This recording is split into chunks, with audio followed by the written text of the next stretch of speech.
دنیا کے international politics پہ انفلوئنس رکھنے والے پولیٹیشین، چاہے وہ یو کے پارلیمنٹیرینز ہوں یا یو ایس کے کانگریس مین، سب نے انٹرنیشنل لیول پہ اپنی آواز اٹھائی ہے، چاہے وہ انہوں نے لیٹرز لکھے ہوں یا پھر انہوں نے اپنے پارلیمنٹ اور کانگریس میں جا کے اپنی آواز اٹھائی۔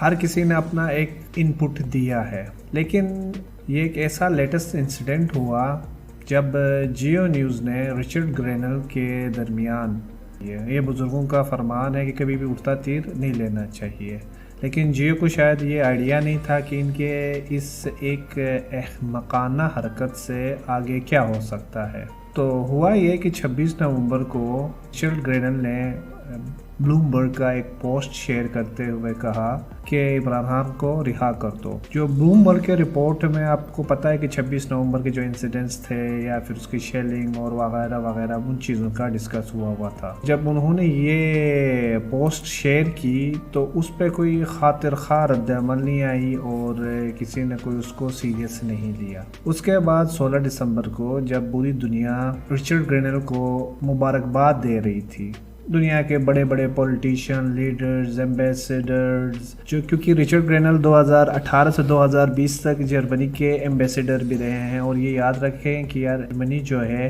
وہ یو ایس کی ٹاپ 5 الائز میں سے ایک ہے۔ 16 دسمبر کو دنیا بھر کے پولیٹیشین جب اس کو مبارکباد دے رہے تھے تو اس ٹائم اچانک جیو نیوز نے ایک ٹویٹ داغ دیا جس میں وہ یہ واضح طور لکھتے ہیں کہ ہم جنس پرست رچرڈ گرینل کو ڈونلڈ ٹرمپ نے presidential envoy for special missions کا عہدہ دیا ہے۔ یہ ٹویٹ کر کے جیو بھول جاتا ہے اس دن، لیکن وہ کہتے ہیں نا اڑتا تیر نہیں لینا چاہیے۔ یہاں پر رچرڈ گرینل جیو کو ٹیک کر کے رپلائی کرتے ہیں اور کہتے ہیں کہ میں پھر بھی کہوں گا کہ عمران خان کو رہا کر دو، جس کے بعد جیو کو اندازہ ہوتا ہے کہ تیر لینا نہیں چاہیے تھا اور وہ دستی اپنا پوسٹ ڈیلیٹ کر دیتے ہیں۔ لیکن بات یہاں ختم نہیں ہوتی۔ جیو کو آئیڈیا ہی نہیں تھا کہ یہ تو انہوں نے پی ٹی آئی والوں کا کام کر دیا۔ اس پوسٹ کو جو کہ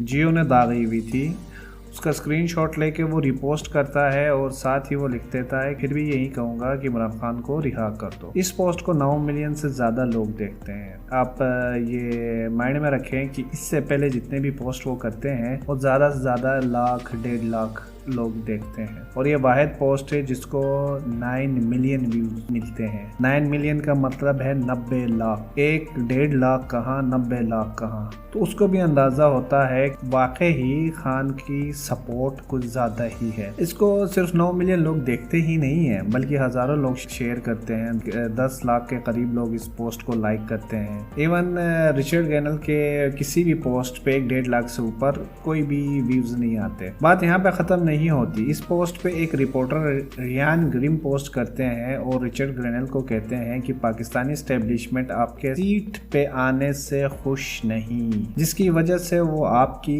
ذاتی زندگی پر حملہ کر رہی ہے، اور ساتھ ہی ساتھ یہ بھی ایڈ کرتا ہے کہ جو اسٹیبلشمنٹ ہے وہ یو ایس ایڈ کے پیسے پہ جرنلسٹ اور چینلز خرید کے ایسے کام کرواتی ہے، جس کے جواب میں رچرڈ گرینل پوسٹ کرتے ہیں کہ یہ زیادہ دیر نہیں چلے گا۔ جیو کا ایک داغا ہوا تیر جو کہ واپس مڑ کے اسٹیبلشمنٹ کے گلے میں آ کے پھنس رہا ہے۔ اب کوئی جیو کو بولے کہ ایک ٹویٹ کی وجہ سے آپ نے عمران خان کے حق میں ایک بندہ کھڑا کروایا، اب اس کے بعد ایک بندہ یہ ٹویٹ کرتا ہے۔ اچھا، اس کے بعد یہ صرف یہ ٹویٹ نہیں کرتے بلکہ اس کے بعد ایک فارمر کانگریس مین ہے میٹ، وہ بھی اس ٹویٹ کو ری ٹویٹ کرتے ہیں۔ اس کے علاوہ اور بہت سارے کانگریس مین ہیں جنہوں نے 9 ملین میں شامل ہیں، وہ اچھے خاصا اس چیز کو پبلسٹی ملی ہے۔ صرف اسی کے پوسٹ پہ 9 ملین ویوز ہیں، باقی جنہوں نے آگے شیئر کیا ہوا ان کے ویوز اگر آپ ملا لیں تو یہ کروڑوں میں گیا ہوا ہے یہ پوسٹ۔ تو آج تک کے لیے بس اتنا ہی، ملتے ہیں اگلے ایک پوڈ کاسٹ پہ۔